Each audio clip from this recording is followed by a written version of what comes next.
Ну вот, дорогие друзья, вот вам показываю результат брусника. Вот 10-литровый брусника. А кто-нибудь вот так собирает?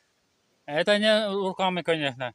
Но руками, конечно, удобнее, потому что, видите, проваленные деревья комбайн неудобно. Только руками можно хотя бы помогать. И комбайн тоже. Вот. Просто 10-литровый, вот смотрите. Вот вам, конечно, показываю. Это все правда. Помогает, конечно, больше комбайн собирать быстрее. Но это, я думаю, это собрал где-то